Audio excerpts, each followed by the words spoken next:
अहाँ कतबो बढ़िया कतबो महग गाड़ी लऽ लिअ, गाड़ी लऽ कऽ मधुबनी नहीं आबि सकै छी, कियाकि लगेबै कतऽ, कपार पर तऽ नहीं धऽ लेबै कि नेताजी के कपार पर धऽ देबनि जे राखू कपार पर हम काज करबै। गाड़ी लऽ कऽ अहाँ या तऽ रातिमे आबि सकै छी या तऽ भोरका टाइम एकदम भोरे 9-10 बजे से लऽ कऽ और साँझ के 7-8 बजे तक अहाँ गाड़ी लऽ कऽ नहीं आबि सकै छी।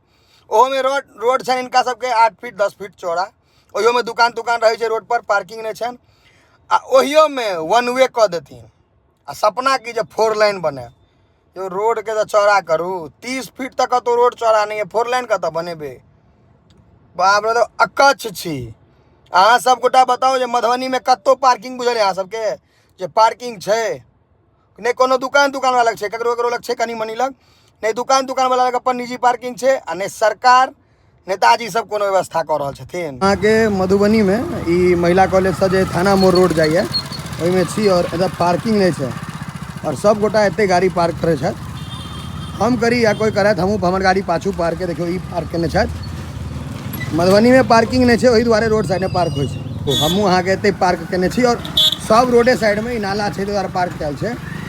हमी टा नहीं ई रहत ओ रहत कोई रहत, सबके गाड़ी रोडे पर पार्किंग तो नहीं है मधुबनी में कतौ नहीं, सरकारी नहीं प्राइवेट, बुझलिए पार्किंग कतौ नहीं है, तो लोग गाड़ी कतऽ लगेते? रोडे साइड में।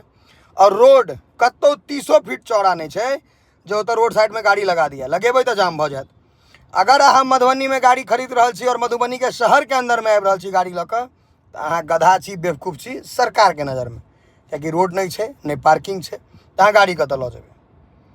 नेताजी सब व्यवस्था नहीं करबे, खाली वोट ले बेर में हमरा काज करे बेर में बा सबटा, मतलब कत्तो पार्किंग नहीं है पूरा मधुबनी शहर के अंदर में।